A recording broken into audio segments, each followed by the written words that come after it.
नमस्कार विद्यार्थी मित्रांनो, आज आपण इयत्ता 7वी विषय मराठी प्रकरण क्रमांक 2 स्वप्न विकणारा माणूस या प्रकरणाचा आज आपण अभ्यास करणार आहोत. लेखक अशोक कोतवाल यांनी लिहिलेला हा पाठ. चिंतनशील कवी म्हणून ओळखल्या जाणाऱ्या अशोक कोतवाल यांच्या कुणीच कसे बोलत नाही या काव्यसंग्रहाला राज्य सरकारचा बालकवी पुरस्कार जाहीर झालाय. कवी कोतवाल यांना यापूर्वी त्यांच्या मौनातील पडझड आणि प्रार्थनेची घंटा या दोन्ही पुस्तकांना राज्य पुरस्कार मिळालेत. सलग तिसऱ्या पुस्तकाला पुरस्कार मिळून कोतवाल यांनी जणू हॅट्रिकच साधली आहे. त्याच्या वाट्याचा हिस्सा घेऊन पळत सुटलाय जो तो, तरीही आपण ग्लोबल होतोय म्हणतायत सगळे. 12 हत्तींचं बळ आणून पोशिंद्यानं कितीही लावला नेट, नि म्हटलं ठेवीन कार्ट्याचं टाळकं ठिकाणावर, तरीही नाही सुटत तिडा घरातला. आधुनिक माणसाची व्यथा, वेदना आणि स्थिती मांडणारी कविता मराठीत भुजंग मेश्राम, अरुण काळे अशा कवींच्या परंपरेत लिहिली गेली. त्यातील एक चिंतनशील कवी म्हणजे अशोक कोतवाल. सर्वसाधारण कुटुंबात जन्मलेल्या कोतवाल यांनी शिक्षकी पेशा सांभाळून कवित्व फुलवलं. त्यांच्या कुणीच कसं बोलत नाही या कविता संग्रहाला नुकताच राज्य सरकारचा पुरस्कार जाहीर झाला. माझ्या 3ही पुस्तकांना महाराष्ट्र शासनाचा राज्य पुरस्कार मिळाला, याबद्दल मला आनंद होतोय. लहानपणी एखादं गाणं ऐकल्यानंतर किंवा कागदावरचं काही वाचल्यानंतर माझ्या आत काहीतरी संचारतंय असा भास मला व्हायचा. माझ्या शरीरातून कोणीतरी चालत जातंय असं मला वाटायचं. कदाचित ती कविताच असेल. कोतवाल यांना राज्य सरकारच्या पुरस्कारांबरोबरच विशाखा काव्य पुरस्कार, यशवंतराव चव्हाण साहित्य पुरस्कार, बालकवी पुरस्कारासह साहित्य क्षेत्रात प्रतिष्ठेचे समजले जाणारे इतरही अनेक पुरस्कार मिळालेत. जागतिकीकरण, खासगीकरण आणि उदारीकरणाचा मानवी जीवनावर काय परिणाम झाला याचा वेध घेण्याचा प्रयत्न कोतवाल यांनी कुणीच कसं बोलत नाही या काव्य संग्रहातून केलाय. माणसाला आणि माणसातील माणूसपणाला मलिन करणाऱ्या अनेक घटना आपल्या अवतीभोवती घडतायत. आजूबाजूला इतकं सगळं पेटलेलं आहे आणि यावर कुणीच कसं बोलत नाही, हा माझा खरा प्रश्न आहे. शहरं तुंबतायत, गाव ओस पडतायत, माणूस आणि माणुसकी हरवत चाललीये. क्षणाक्षणाला अस्थिरता, उपासमारी, लुटालूट, दलालखोरी, सावकारी या वास्तवाचं भान ठेवून ते शब्दबद्ध करणारा हा कवी सजग आहे. यांच्याविषयी थोडासा परिचय. 1961 साली यांचा जन्म झालेला आहे. लहानपणापासूनच लिखाणाची आवड असल्यामुळे लेखक म्हणून ते प्रसिद्ध आहेत. मौनातील पडझड, कुणीच कसे बोलत नाही हे कविता संग्रह प्रसिद्ध आहेत. प्रार्थनेची घंटा, सावलीचं घड्याळ हे ललित लेख संग्रह प्रसिद्ध आहेत. घेऊया गिरकी हा बालकविता संग्रह प्रसिद्ध आहे. आज आपण जो पाठ अभ्यासणार आहोत, या पाठामधून त्यांनी खूप सुंदर असा संदेश दिलेला आहे. तर तो संदेश असा आहे: प्रत्येक माणसाची काही स्वप्ने असतात, ती आटोकाट प्रयत्न करून पूर्ण करावीत. समाजाच्या उपयोगी पडतील अशी स्वप्न असावीत. स्वतःच्या आनंदाबरोबरच जनहिताचा उदात्त हेतू मनात बाळगावा, असा संदेश या पाठातून लेखकांनी दिलेला आहे. पाठाचा थोडक्यात परिचय की लेखकांच्या लहानपणी त्यांच्या गावात एक स्वप्न विकणारा माणूस यायचा. तो पिंपळाच्या पारावर थांबायचा. जमलेल्या लोकांना तो मनोरंजक गोष्टी सांगायचा. त्याचे मजेदार किस्से ऐकताना लोक रंगून जायचे. तो आपल्या गाठोड्यातला खाऊ मुलांना द्यायचा. अचानक त्याचे येणे बंद झाले. गावकरी त्याची वाट पाहू थकले. काही वर्षानंतर एक तरुण गावात आला. तो स्वप्न विक्याचाच मुलगा होता. लोकांची सेवा करण्याचे आपल्या वडिलांचे कार्य त्याने सुरूच केले. बाबासारखे गावोगाव जाऊन आजारी लोकांची सेवा करण्याचे त्याने ठरवले होते. वडिलांचे अर्धवट राहिलेले स्वप्न त्याला पूर्ण करायचे होते. प्रस्तुत पाठ सावलींचं घड्याळ या ललित लेख संग्रहातून घेतलेला आहे. आपण प्रत्यक्ष पाठाला सुरुवात करूया. पहा, माणसाला स्वप्न बघता आली पाहिजेत. नुसतीच बघता आली पाहिजेत असं नाही, तर ती पूर्ण कशी होतील याचा विचार करता आला पाहिजे. असं आपणच नाही, तर आपल्यापेक्षा श्रेष्ठ असे सगळेच लोक म्हणत असतात. विद्यार्थी मित्रांनो, आपल्याला स्वप्न बहुधा संध्याकाळीच पडत असतात. कधी ती स्वप्न मोठी असतात, कधी स्वप्न ती खोटी असतात, तर कधी स्वप्ने आपल्याला भीती सुद्धा दाखवणारी असतात. माणसाला स्वप्न बघता आली पाहिजेतच, पण ती नुसती बघता आली नाही पाहिजे, तर त्याच्यावर विचार करता सुद्धा आला पाहिजे.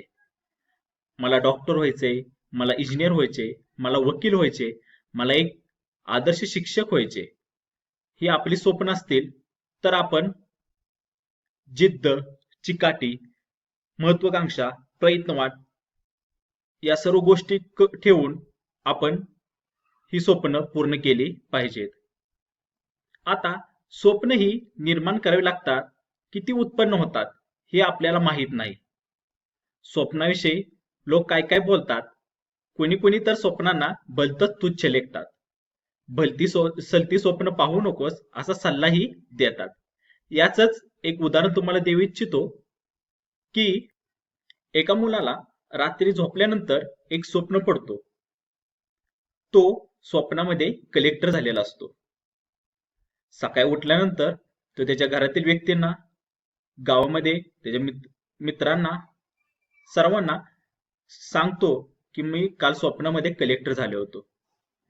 मग काही लोक त्या ठिकाणी म्हणतात की स्वप्नांना ते त्या ठिकाणी तुच्छ लेखत असतात, तर त्याला सल्ला सुद्धा देतात की भलती सलती स्वप्न पाहू नकोस. पण तो मुलगा पुढे जिद्द ठेवून, चिकाटी ठेवून, भरपूर परिश्रम करून, कष्ट घेऊन एक दिवस कलेक्टर होऊन दाखवतो. लहानपणी तो मुलगा अभ्यासात कमी हुशार असायचा, त्याच्यामुळे लोक त्याला सांगायचे की भलती सलती स्वप्न पाहू नकोस, पण तो चिकाटीच्या जोरावर, जिद्दीच्या जोरावर त्या ठिकाणी कलेक्टर होऊन दाखवतो. म्हणून भलती सलती स्वप्ने पाहू नकोस असा सल्ला देणाऱ्या व्यक्तीपासून आपण थोडं लांबच राहायचं आणि आपल्या स्वप्नांचा पाठलाग करतच राहायचं. नक्कीच आपल्याला त्यामधून यश मिळेल. माझं तर म्हणणं असं आहे, ज्याला स्वप्न बघता येत नाही तो माणूसच नाही. जे स्वप्न आपल्याला समृद्ध करतं ते बघण्यासाठी संवेदनशील मन असावं लागतं. ज्याच्याकडे असे तीव्र संवेदनशील मन असतं, ती माणसं आपल्या स्वप्नपूर्तीसाठी वाटेल ते करतात. इतरांपासून आपल्याला वेगळं करतात, स्वतः काहीतरी आदर्श बनवून ते वावरतात, नाहीतर इतरांना आदर्श बनवतात. याचं एक उदाहरण मी देऊ इच्छितो की तीव्र संवेदनशील मन कसं असावं. इयत्ता 10वी मधील प्रकरण क्रमांक 11 गोष्ट अरुणिमाची हा पाठ आपण एकदा अवश्य वाचा. या पाठामध्ये अरुणिमा ही एक अपंग महिला, जी सर्वात पहिली अपंग भारतीय महिला आहे की जिने माउंट एव्हरेस्ट हे जगातील सर्वोच्च शिखर पार केलेलं आहे. या अरुणिमाची कथा मी एक थोडक्यात तुम्हाला सांगतो. अरुणिमा सिन्हा ही एक फुटबॉल आणि व्हॉलीबॉल चॅम्पियनशिप असलेली व्यक्ती.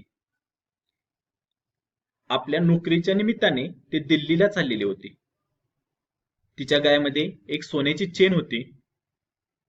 रेल्वे ते डब्यामध्ये असणारे काही लोकांचं लक्ष तिच्या चेनीवर गेलं. ती चेन हिसकावण्याचा प्रयत्न करू लागले. अरुणिमाने त्यांचा तोडीस तोड जबाब दिला, पण चोरांच्या सहनशक्तीचा अंत तिथे संपला. त्यांनी तिचे हातपाय धरून तिला चक्क चालत्या रेल्वेतून बाहेर फेकून दिले. अरुणिमा दुसऱ्या रेल्वेच्या ट्रॅकवर पडली. पुढून एक रेल्वे आली आणि अरुणिमाच्या पायावरून गेली. अरुणिमाच्या पायांचा चक्काचूर झालेला होता. तब्बल 49 रेल्वे तिच्या पायावरून गेल्या. पुढे तिला दिल्लीच्या एम्स रुग्णालयामध्ये दाखल करण्यात आले. त्या ठिकाणी प्रसारमाध्यमांनी अफवा पसरवल्या की अरुणिमाकडे प्रवासाचे तिकीट नव्हतं, म्हणून त्यांनी रेल्वेतून खाली उडी मारली. अरुणिमाने आत्महत्येचा प्रयत्न केला, अशी सुद्धा अफवा त्या ठिकाणी उठवण्यात आली.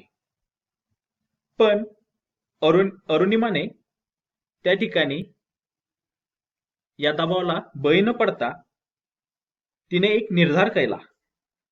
जे आज बोलत आहेत, माझ्याकडे बोट दाखवत आहेत, त्यांना बोलू दे, पण एक दिवस नक्की माझा असेल जेव्हा ही अरुणिमा एव्हरेस्ट सर करेल. दोन्ही पायी निकामी असलेली अरुणिमा, तिचा निर्धार होता की एक दिवस मी एव्हरेस्ट नक्कीच सर करेल. तिने खडतर परिश्रम घेण्यास सुरुवात केली. 1.5 वर्षाचे खडतर परिश्रम घेऊन तिने एव्हरेस्टवर आपले पाऊल टाकण्यास सुरुवात केली. शेवटी तिने एव्हरेस्ट सर केलाच. तिच्यामध्ये असणारी जिद्द, तिच्यामध्ये असणारी चिकाटी, तिच्यामध्ये असणारा प्रयत्नवाद याच्यामुळे अरुणिमा अपंग असून सुद्धा त्या ठिकाणी एव्हरेस्ट सर करू शकली. म्हणूनच आज तिला पहिली अपंग भारतीय महिला एव्हरेस्ट सर करणारी म्हटलं जातं. अशी तीव्र संवेदनशील मन असलेली काही व्यक्ती असतात जे आपल्याला इतरांपासून वेगळं करतात. स्वतः काहीतरी आदर्श बनून ते वावरतात, नाहीतर इतरांना आदर्श बनवतात. तर काही लोक संवेदनशीलतेचा अभाव असणारे सुद्धा आपल्याला आढळून येतात. ही माणसं अधांतरीच तरंगत राहतात. नादड इकडे नादड तिकडे अशीच त्यांची अवस्था असते. अशी लोके काय करतात? एका स्वप्नाच्या मागे लागतात. ते स्वप्न पूर्ण होत नाही असे दिसले की ते स्वप्न सोडून देतात, दुसऱ्या स्वप्नाच्या मागे लागतात. दुसरे स्वप्न पूर्ण होत नाही असे दिसले की तेही स्वप्न सोडून देतात, तिसऱ्या स्वप्नाच्या मागे लागतात. त्यामुळे त्यांना एकाही गोष्टीमध्ये यश येत नाही. म्हणून त्यांच्याकडे संवेदनशीलतेचा थोडासा अभाव असतो. अशी लोक त्या ठिकाणी अधांतरी राहतात. अशी अवस्था त्यांची होती. अशा लोकांना लेखक स्वप्नावृत्तीचे लोक असे म्हणतात. बिना ध्यास आणि बिना धडपडीशिवाय असलेली ही स्वप्नावृत्ती तशी घातकच नाही का? जर आपल्याला एखादे स्वप्न पूर्ण करायचे असेल तर त्याच्या मागे आपल्याला सतत धावावं लागतं. त्यासाठी खूप कष्ट घ्यावे लागतात, खूप परिश्रम करावं लागतं. तर खूप अडचणी येतात. त्या सर्व अडचणींना आपल्याला तोंड द्यावं लागतं. तेव्हाच आपल्याला त्या ठिकाणी यश मिळतं. बालपणी आम्हाला स्वप्नाचा खरा अर्थ काही कळत नव्हता, पण स्वप्न या शब्दाशी आमचा परिचय झालेला होता. रात्री झोपलो म्हणजे आपल्या झोपेत जे दिसतं ते स्वप्न असतं आणि ते काही खरं नसतं असं आम्हाला माहीत झालं होतं. लेखक या ठिकाणी स्वप्नाचा परिचय, स्वप्न या शब्दाचा परिचय कसा देत आहेत पहा. तर लेखक रात्री झोपल्यानंतर त्यांना जे स्वप्न पडायचं त्यांना ते स्वप्न म्हणत असेल, पण ते काही खरं नसतं हे सुद्धा त्यांना माहीत झालं होतं. लेखकांच्या गावामध्ये एक स्वप्न विकणारा माणूस घोड्यावर बसून यायचा. त्याच्या घोड्याचा टबडक टबडक आवाज आला की लेखक आवाजाच्या दिशेने धावत जायचे. त्या ठिकाणी त्यांचं आकर्षण असायचं घोडा बघणं. जसं आपण सुद्धा गावामध्ये उंट आला, हत्ती आला की आपण तो प्राणी पाहण्यासाठी आतुरलेलो असतो. त्या प्राण्याकडे आपण आकर्षित होत असतो. अशा पद्धतीने लेखक सुद्धा जो स्वप्न विकणारा माणूस आहे, ज्या घोड्यावरून यायचा तो घोडा बघण्यासाठी लेखक धावायचे. त्याबद्दल त्यांना त्याचे आकर्षण असायचे. पण घोड्यासोबतच मिशीतल्या मिशीत हसणाऱ्या त्या माणसाला बघणं व्हायचं. आता स्वप्न विकणारा माणूस ऐकायला थोडस नवल वाटतंय. आता हा स्वप्न विकणारा माणूस याचा परिचय आपण पुढे पाहणारच आहोत की त्याला स्वप्न विकणारा माणूस असं का म्हटलं जात होतं. आता हा स्वप्न विकणारा माणूस त्याचा पेहराव कसा होता या ठिकाणी सांगितलेला आहे. तलम रेशमी धोतर, त्यावर तसाच जरीचा सैलसर कुर्ता, डोक्याला लाल पांढरा फेटा, डोळ्यावर चष्मा, पायात चमडी बूट, गव्हाळ रंगाचा झुपकेदार मिशा असलेला हा माणूस होताही तसाच धिप्पाड. लेखकांनी या ठिकाणी या स्वप्नविक्रा माणसाचे छान पद्धतीने वर्णन केलेले आहे. रेशमी धोतर, त्यावर जरीचा सैलसर कुर्ता, डोक्याला लाल पांढरा फेटा, डोळ्यावर चष्मा, पायात चमडी बूट, गव्हाळ रंगाचा आणि झुपकेदार मिशा असलेला हा माणूस शरीराने धिप्पड असा होता. या स्वप्न विकणाऱ्या माणसाची आम्हाला गंमतच वाटायची, शिवाय कुतूहल पण. त्यानं घोड्याच्या पाठीवर ठेवलेल्या मखमली कापडातल्या गाठोड्याकडे आम्ही कुतूहलाने बघायचो.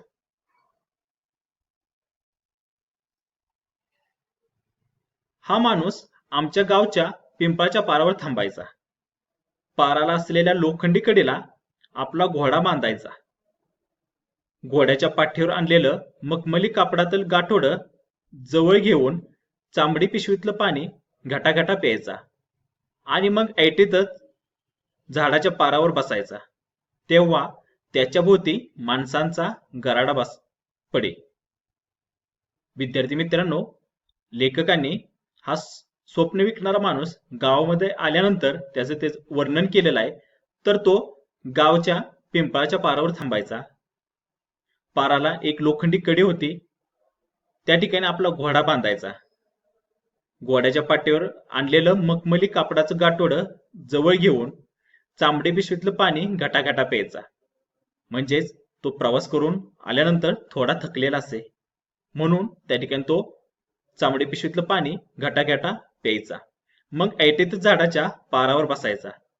हा स्वप्न विकणारा माणूस आल्यानंतर त्याच्या भोवती गावातील माणसाचा गराडा त्या ठिकाणी पडत असायचा. त्यानं आजवर घोड्यावरून खूप प्रवास केलेला होता. कित्येक प्रदेश पाहिले होते, कित्येक डोंगरदऱ्या तुडवल्या होत्या. भिन्न स्वभावांची आणि भिन्न संस्कृतीची माणसं पाहिली होती. त्यामुळे त्याच्याकडे बोलण्यासारखं खूप काही असायचं. या स्वप्न विकणाऱ्या माणसाने कित्येक प्रदेश पाहिलेले होते. तसेच अनेक डोंगरदऱ्या तुडवत एका प्रदेशातून दुसऱ्या प्रदेशात जात होता. त्याने प्रत्येक ठिकाणी प्रत्येक प्रदेशामध्ये असणारी भिन्न स्वभावाची माणसं, भिन्न संस्कृतीची माणसं त्याने जवळून पाहिली होती. त्यामुळे त्याच्याकडे बोलण्यासारखं खूप काय असायचं. त्यानं हे अनुभवलेलं समृद्ध विश्व तो वेगवेगळ्या किस्स्यांनी रंगवून फुलवून सांगायचा. लोक त्याच्या गप्पामध्ये स्वतःला विसरून जायचे. त्याचं ते भलतंच दिलखेच बडबडणं आणि स्वप्नात धुंद गुंगवणं लोकांना भारी आवडायचं. ऐकताना लोकांची मतीच खुंटीत व्हायची.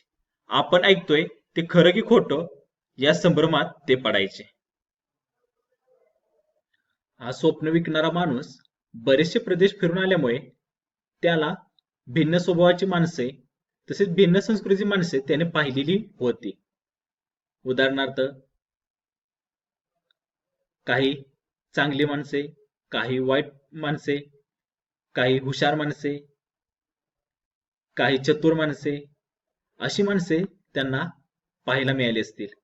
त्यांचा अनुभव सुद्धा त्यांनी घेतलेला असेल. तसेच वेगवेगळ्या प्रदेशामध्ये गेल्यानंतर तिथल्या लोकांच्या असणाऱ्या रूढी परंपरा ही सुद्धा त्याला त्या ठिकाणी पाहायला मिळालं असेल. त्यामुळे त्यांच्याकडं बोलण्यासारखं खूप काय असायचं. त्यांनी हे अनुभवलेलं जग तो मजेदार किस्स्यांनी रंगवून फुलवून सांगायचा. लोक त्याच्या गप्पामध्ये एवढे तल्लीन व्हायचे की त्याचं दिलखेच बडबडणं आणि स्वप्नात धुंद गुंगवणं लोकांना जाम आवडायचं. ऐकताना लोक सुन्न व्हायचे. एक प्रकारे त्यांची बुद्धीच चालायची नाही की आपण जे ऐकतोय ते खरं आहे की खोटं आहे, असा संभ्रम गावातील लोकांना पडत असे. एवढे सुंदर आणि मनोहर असे बोल त्या ठिकाणी हा स्वप्न विकणारा माणूस सांगत असायचा. ऐकताना लोक तल्लीन होऊन जायचे. त्याच्या त्या अनुभवी बोलातून लोकांना निरनिराळ्या प्रांताची रीतिरिवाजांची माहिती व्हायची. त्यानं वर्णन केलेल्या प्रांतात ते मनानच भटकून येत. जणू काही आपण स्वप्नातच आहोत असे त्यांना वाटत राहायचं. मग बऱ्याच वेळानं तो ते मखमली कापडात बांधलेलं गाठोडं हळूहळू सोडायचा. त्यात काजू, बदाम, किसमिस, वेलदोडे, सुपारी, खारीक, खोबरे वगैरे असायचं. नाही म्हटलं तरी लोक घासाघीस करून छटाक पावशेर विकत घ्यायचेच. म्हणजेच या स्वप्न विक्रेता माणसाचा गावात येण्याचा एक वेगळाच उद्देश होता. आपले अनुभव सांगावेत, आपल्या जवळचे ज्ञान दुसऱ्यांना द्यावे, दुसऱ्यांना आनंद द्यावा आणि त्यातून लोकांची सेवा करावी, असा त्याचा उद्देश यामागे होता. मग तो आपल्या गाठोड्यातून आणलेले काजू, बदाम, किसमिस, वेलदोडे, सुपारी, खारीक, खोबरे हे लोकांना विकत द्यायचा. लोक घासाघीस करून छटाक पावशेर विकत घ्यायचेच. कधी कधी तो गाठोड्यातला खाव सगळ्याच टिंगू मुलांना मुठमुठ वाटून द्यायचा. आम्हीही त्याच्यावर भलतेच खुश व्हायचो. म्हणजे गावातील लहान मुलांना लेखक, त्यामध्ये लेखक सुद्धा होते, की त्या ठिकाणी हा खाव मुठमुठ वाटून हा स्वप्न विकणारा माणूस द्यायचा. त्यामुळे लहान मुलं सुद्धा त्याच्यावर खुश व्हायचे. तो निघून गेल्यावर मग लोक म्हणत, हा बडबड्या आला की आपल्यात तरतरी पेरून जातो. त्याच्या बोलण्यानं जगाची ओळख झाल्यासारखं वाटतं. आपलं दुःख काही काळापुरतं का होईना विसरल्यासारखं होतं. गोड गोड बोलून तो जसं त्याचं स्वप्नच आपल्या डोळ्यात उतरून जातो. पुढं मग लोक त्याला सपन विक्याच म्हणू लागले. त्यालाही त्याचं काहीच वाटेना. तोही मग गमतीने सपन घ्या सपन म्हणतच गावात शिरायचा आणि लोकांना रिझवून सुकामेवा विकायचा. म्हणजेच गावात येणारा हा स्वप्न विकणारा माणूस याला सपन विक्या असे का म्हणत होते, तर तो घोड्यावर बसून गावात यायचा, वेगवेगळ्या गोष्टी सांगून गावकऱ्यांमध्ये उत्साह पेरायचा. त्याच्या बोलण्याने एक प्रकारे जगाची ओळखच व्हायची. त्याच्या किस्साने गावकरी थोड्या काळापुरते आपले दुःख विसरून जायचे. गोड गोड बोलून तो जणू स्वप्नच गावकऱ्यांच्या डोळ्यात उतरून जात असे. म्हणूनच गावकऱ्यांनी त्याला सपन विक्या म्हणू लागले. त्या सपन विक्याला सुद्धा याचं काही वाटेना. तो पण गंमत करायचा. सपन घ्या सपन म्हणतच गावात शिरायचा आणि लोकांना रिझवून सुकामेवा विकायचा. म्हणजे लोकांना खुश करून त्या ठिकाणी त्याने आणलेला सुकामेवा म्हणजेच काजू, बदाम, किसमिस, वेलदोडे, सुपारी, खारीक, खोबरे हे सर्व तो विकायचा. पुढे पहा, काय झालं कळलंच नाही, पण अचानकच सपन विक्या गावात यायचा बंद झाला. आम्ही रोज त्याचे आतुरतेने वाट पाहायचो, पण तो यायचाच नाही. कधीतरी त्याचा विषय निघायचा आणि गावातले सगळे लोक त्याच्याविषयी भरभरून बोलायचे. महिने वर्ष उलटून गेली. एके दिवशी असं झालं की काही लोकांना कळनाच झाले की हा सपन विक्या रोज गावात यायचा आणि तो अचानक बंद का झाला. लोक आतुरतेने त्याची रोज वाट पाहायची, पण तो यायचाच नाही. कधी कधी त्याचा विषय निघायचा आणि गावातील लोक त्याच्याविषयी भरभरून बोलायचे, त्याच्या आठवणीत रमायचे. त्याने एक प्रकारे त्याच्या बोलण्याने जगाची ओळख करून देत असल्याचे भान लोकांना त्यामधून होत असायचे. महिने उलटून गेले, वर्ष उलटून गेले, पण सपन विक्या गावामध्ये आलाच नाही. एके दिवशी एक तरुण गावात आला.